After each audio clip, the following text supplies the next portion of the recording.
প্রিয় দর্শক, সাজ্জাদ কাদেরের প্রতি নিন, শুভেচ্ছা নিন। এই মুহূর্তে আপনাদের সামনে একটি হাস্যকর বিষয়ে কথা বলতে এসেছি। সেটি হচ্ছে শেখ হাসিনার দিল্লির বাড়ি খুঁজে বের করল গণমাধ্যম। এই শিরোনামে আমি মূলত কথা বলতে চাই। সংবাদের বিস্তারিত বলা হচ্ছে যে আওয়ামী লীগের গুজব তৈরির কারখানা হিসেবে খ্যাত সিআরআই এর দায়িত্ব এখন ক্ষমতাচ্যুত প্রধানমন্ত্রী শেখ হাসিনার মেয়ে সাইমা ওয়াজেদ পুতুলের হাতে। এই লাইনটার সঙ্গে আমি যুক্ত হয়ে বলতে চাই যে সিআরআই এর দায়িত্ব যদি সাইমা ওয়াজেদ পুতুলের হাতে থেকে থাকে, আসলেই যদি তিনি দায়িত্ব নিয়ে থাকেন, যথাযোগ্য জায়গায় দায়িত্বটা উঠেছে। নয়াদিল্লির অভিজাত এলাকা লুটিয়েন্স বাংলো জোনের কাছেই একটি দোতলা ভবনকে কার্যালয় বানিয়ে তিনি এখন প্রতিষ্ঠানটির যাবতীয় কার্যক্রম পরিচালনা করছেন। এই লুটিয়েন্স বাংলো জোনেরই একটি বাড়িতে বসবাস করছেন তার মা, আওয়ামী লীগ প্রধান শেখ হাসিনা। অন্তর্বর্তী সরকার বিএনপি, জামাত ইসলামী এবং এনসিপির বিরুদ্ধে একের পর এক সাইবার আক্রমণের পেছনে কাজ করছে আওয়ামী লীগের centre for research and innovation CRI. আক্রমণ থেকে রেহাই পাচ্ছেন না শীর্ষ রাজনীতিবিদ, উপদেষ্টা ও সামরিক বেসামরিক আমলাসহ জুলাই গণ অভ্যুত্থানের পক্ষে থাকা সমাজের গুরুত্বপূর্ণ ব্যক্তিরা। এআই, আর্টিফিশিয়াল ইন্টেলিজেন্স দিয়ে তৈরি ভিডিও ক্লিপ, বেনামি ফেসবুক ও ইউটিউব চ্যানেল ব্যবহার করে সিআরআই এক ধরনের সাইবার যুদ্ধ ঘোষণা করেছে। এক কথায়, জুলাই অভ্যুত্থানকে ব্যর্থ করে দিতে অন্তর্বর্তী সরকারের বিরুদ্ধে প্রপাগান্ডা মেশিন হিসেবে কাজ করছে প্রতিষ্ঠানটি, যা এখন পরিচালিত হচ্ছে ভারত থেকে। সংশ্লিষ্ট একাধিক সূত্র এ তথ্য নিশ্চিত করেছে। বাংলাদেশের গণমাধ্যম যখন যেদিকে বৃষ্টি পড়ে সেদিকে ছাতা ধরে। আজকে কিছু গণমাধ্যম, কিছু না, বেশিরভাগ গণমাধ্যমেরই গলাটা চিপে ধরা। কেউ যদি সত্য কোনো সংবাদ দেয় তাহলে সাথে সাথে মব বাহিনী সেই গণমাধ্যমের হাউজে গিয়ে আক্রমণ করে।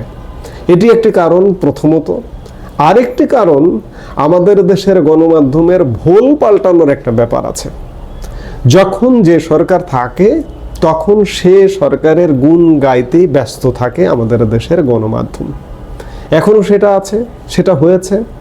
এবং পট পরিবর্তন হলে যেটি বলবে যে আমরা ভয়ে আপনাদের সংবাদ প্রচার করতে পারিনি, আমাদেরকে মেরে ফেলা হতো, আমাদের গলা চিপে ধরা হতো, এসব কারণে আমরা পারিনি। মানে অপশন আছে, অপশন বেছে নেওয়ার অপশন আছে। যাই হোক, কোনো গণমাধ্যম কেউ শেখ হাসিনা দিল্লিতে কোথায় আছেন কেউ বের করতে পারেনি, ইতিমধ্যে বাংলাদেশের বের করে ফেলল। যদি তাই হয় তাহলে শেখ হাসিনার নিরাপত্তায় থ্রেট আসবে খুব স্বাভাবিকভাবে, যদি এই গণমাধ্যমটি এই সংবাদটি সঠিক দেয়। আরেকটি জিনিস, যে সাইবার যুদ্ধ ঘোষণা হয়েছে ইতিমধ্যে, আমরা কিন্তু কিছুই দেখছি না। আওয়ামী লীগের যে সাইবার যুদ্ধ, আওয়ামী লীগের যে, আপনি সাপোজ ধরুন যে আওয়ামী লীগের ফেসবুক পেজ, সাইবার যুদ্ধ করবার মতো যে জায়গাগুলো, আওয়ামী লীগের ফেসবুক পেজ, আওয়ামী লীগের ইউটিউব চ্যানেল, সেই জায়গাগুলো আসলে এখনো পর্যন্ত আমরা স্ট্রং দেখছি না, অত্যন্ত দুর্বল। আপনি আওয়ামী লীগের ইউটিউব চ্যানেলে গিয়ে দেখুন কিংবা ফেসবুকে গিয়ে দেখুন কতটুকু এখনো পর্যন্ত আসলে আশানুরূপ ভূমিকা পালন করছে না। এই কথা থেকে, এই ঘটনা থেকে এটি স্পষ্ট হয় যে আওয়ামী লীগ এখনো পর্যন্ত সাইবার কর্মকাণ্ডে বা অনলাইন কর্মকাণ্ডে কিংবা অনলাইন যুদ্ধে এখনো নামতে পারেনি। যদি নামতে পারতো গায়ের চামড়া থাকতো না।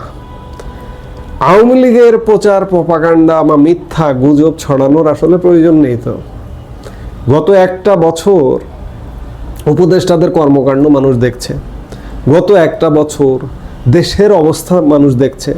ব্যবসা বাণিজ্য যারা খোঁজ খবর রাখে তারা জানে যে দেশে কি অবস্থা।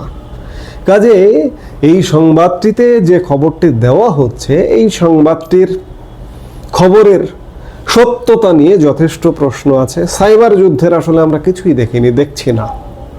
সেই জায়গায় এই সংবাদটি নিঃসন্দেহে প্রশ্নবিদ্ধ, এবং শেখ হাসিনার বাড়ির ঠিকানাও আদৌ আসলে ভারত সরকার বের করতে দেবে কিনা সেই ব্যাপারে যথেষ্ট, ভারত সরকার শেখ হাসিনার নিরাপত্তার ব্যাপারে যথেষ্ট অ্যাক্টিভ এবং তার ঠিকানা এখনো পর্যন্ত প্রকাশ করেনি। যাই হোক, এই মুহূর্তে এ পর্যন্ত। সবাই ভালো থাকুন, সুস্থ থাকুন। আমাদের ভিডিওগুলো নিয়মিত পেতে সাবস্ক্রাইব করুন Sajjad Kadir and the legends YouTube channel এবং লাইক, কমেন্ট, শেয়ার করে সাথে থাকুন।